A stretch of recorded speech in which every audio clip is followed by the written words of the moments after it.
ጥበበኛ አባት ያለው ልጅ አባቱን ይሄድና አባቴ ያው እንግዲህ የጥበበኛ ልጅ እንግዲህ ጥበበኛ ማን ይሆናል?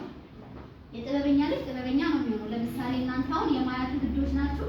የማያቱ ልጅ ጥበበኛ አለመሆን አይችልም ከዚህ በኋላ። ለምን? እየሰለጠናችሁ ነው፣ እየተማራችሁ ነው፣ እየተንቀሳቀሳችሁ ነው፣ ደግሞ ትሰራላችሁ። ስለዚህ ጥበበኛ አለመሆናችሁ አለማንበባችሁ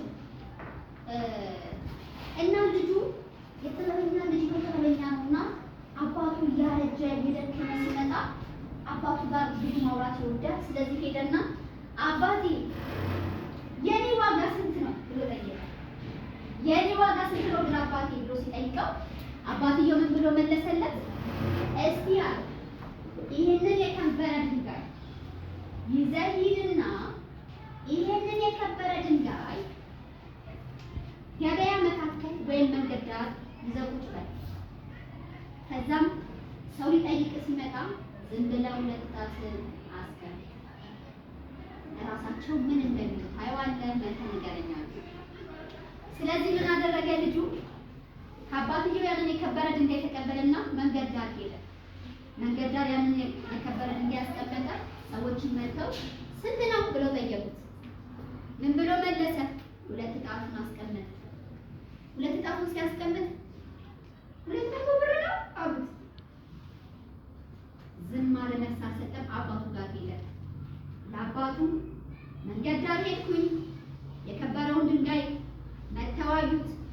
ስንት ነው ሲሉኝ ሁለት ጣቴን እንዳልከኝ ያስቀመጥኩ 200 ብር ነው አሉኝ አባቴ። በል ሂድና አለ ወርቅ የሚሸጥበት ቦታ በተመሳሳይ እንደዛ ጠይቅ ዋጋውን አለ። ወርቅ የሚሸጥበት ቦታ ሄደና ይሄን ስንት ትገዙኛላችሁ ላሳያቸው። ስንት ነው አሉት። ሁለት ጣቱን አወጣ። 2000 ብር ነው ብለው ጠየቁት። ምንም አላለም። ለአባቱ መልሶ ሄደና ነገረ። ከዛን አባትየው ይሄንን የከበረ ድንጋይ ይዘህ ሂድና የከበሩ ድንጋዮች የሚሸጡበት ሱቅ ይዘህ ሂድ። ከዛም በኋላ እዛ ቦታ ላይ የከበረ ድንጋይ የሚሸጥበት ቦታ ሱቅ ይዘህ ሂድና አሳያቸው። ዋጋው እንዴት ውድ ነው! ይሄንን ከየት ነው ያገኘከው? ማን የሰጠክ?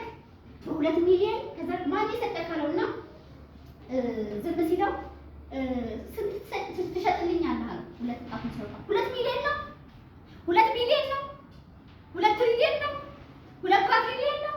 ኧረ ስንት ነው የምትለን? እኛ እንግዛክ፣ አንተ ባልከው ዋጋ እንስማማለን እኛ ብለው ምን አሉት?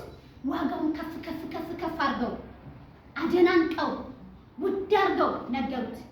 ምንም አላለም። ጸጥ ብሎ አባቱ ጋር ተመልሶ ሄደ። አባቱ ምን ብሎ ነው የጠየቀው? አባቴ እንደዚህ እኮ አሉ። አሁን የዚህ የሰጠኸኝ የከበረ ድንጋይ ዋጋ ስንት ነው? የቱ ጋር ነው ያለው? የኔስ ዋጋ ስንት ነው ብሎ ጠየቀው። አባትየው ምን ብሎ ነው የመለሰው? ዋጋ ልጄ አንተ ያለህበት ስፍራ ነው። ራስህን መንገድ ላይ ከጣልከው፣ ስንፍና ቦታ ከጣልከው ዋጋህ እንደዛው ያንተን ዋጋ ማወቅ የማይችሉ አቅምህን ማወቅ የማይችሉ የማይረዱ ሰዎች ጋር ከሆነ እንደዛ ምን ትሆናለህ? ታንሳለህ፣ ዋጋህ ያንሳል።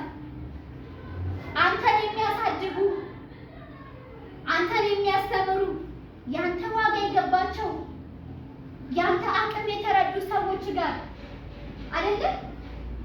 ራስህን ካቆምክ ደግሞ ዋጋ ያለህበትን ቦታ ይመስላል። ስለዚህ ቦታህን እወቅ። ዋጋው ትክክለኛ ዋጋው ያለው ሰዎች ጋር ሳይሆን አንተ ጋር ነው። ገባችሁ? አንተ ጋር ነው ዋጋው ያለው። ምን ማለት መሰላችሁ? እራሳችሁን ትንሽ ቦታ ከጣላችሁት፣ እራሳችሁን የማይሆን ቦታ ላይ ከጣላችሁት ዋጋችሁ እንደዛ ነው። እራሳችሁን ግን ስራ ቦታ ላይ ከወሬ ራቀ። እሺ፣ ስራ ቦታ ላይ መስራት ያለባችሁ ቦታ ላይ ማንበብ፣ ተማሪ ናችሁ፣ ማንበብ አለባችሁ። ማንበብ ያለባችሁ ሰዓት ማንበብ፣ መስራት ያለባችሁ ቦታ መስራት። እራሳችሁን ብቃታችሁ ላይ ራሳችሁን ጊዜያችሁን በአግባቡ መጠቀም ላይ ራሳችሁን ማሳደግ ላይ ካደረጋችሁት ግን የራሳችሁን ዋጋ ምን ታረጉታላችሁ? ታዋድዱታላችሁ። ከፍ ታደርጉታላችሁ። ስለዚህ ዋጋችሁ ያለው በእጃችሁ ላይ ነው። አሁን ዛሬ ለራሳችሁ ምን ያህል ዋጋ ትሰጡታላችሁ ብዬ ነው የምጠይቃችሁ። የቱ ጋር መሆን ትፈልጋላችሁ? ምን ያህል ዋጋ መስጠት ትፈልጋላችሁ? ለራስ ዋጋ መስጠት ማለት ራስን የማይሆን ቦታ ላይ አድርጎ በሚሆንና በሚያሳድግ ቦታ ላይ ማስቀመጥ ማለት ነው። ባለፈው የዘራነው ዘር አለ አይደለ? ለምሳሌ ሰላጣ ዘርተናል፣ ቆስጣ ዘርተናል አይደለ? ጥቅል ጎመን ዘርተናል። የዘራነው ዘር የማይሆን ቦታ ላይ ደረቅ ቦታ ላይ ከሆነ ይበቅላል? ምንድነው ዋጋው? ዜሮ አይደለም?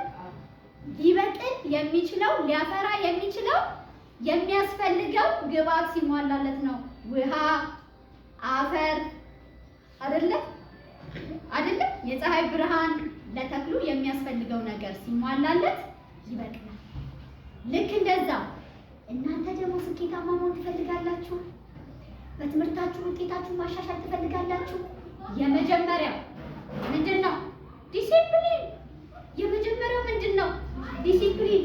ለራስ ዋጋ መስጠት የሚጀምረው መጀመሪያ ራስን ዲሲፕሊን ከማድረግ ነው። ዲሲፕሊን ከማድረግ ነው። እሺ፣ ለራሳችሁ ዋጋ መስጠት ማለት ራሳችሁን መጀመሪያ ዲሲፕሊን አድርጋችሁ ማቆም ነው። ዲሲፕሊን ማለት ስነ ምግባር ያለው ማለት ራስን ከማክበር ይጀምራል። ራሱን የሚያከብር ጓደኛውን ያከብራል አይደል? ራሱን የሚያከብር ሰዓቱን ያከብራል። ራሱን የሚያከብር መምህራኖቹን ያከብራል። ራሱን የሚያከብር የተሰጠውን ኃላፊነት ይወጣል። ለምን? ካልተወጣ ቅጣት አለ አይደለ? ካልተወጣ ቅጣት አለ። ቅጣትስ አያሳፍርም? ለምሳሌ ተማሪ ሲያጠፋ ይገረፍ ይሆናል አይደለ? እና ሲገረፍ አያሳፍርም? መመታት አያሳፍርም? መሰደብ አያሳፍርም? ክብራችሁን አጣችሁ ማለት ነው። ተዋረዳችሁ። ስለዚህ ላለመዋረድ መጀመሪያ ምን ማድረግ አለብን? ለራስ ዋጋ መስጠት። ለራስ ዋጋ የምትሰጠው እንዴት ነው? ራስን በማክበር ራስን ማክበር፣ ስርዓትን ማክበር፣ ህግን ማክበር፣ ከዛ በኋላ የተሰጠህን ኃላፊነት መወጣት። ይህ በጣም ባጭሩ ዛሬ ልነግራችሁ የምፈልገው የራስ ዋጋ መስጠት ሁልጊዜ አይምሯችሁ ውስጥ ልታስቀምጡት የሚገባው ስልጠና ነው።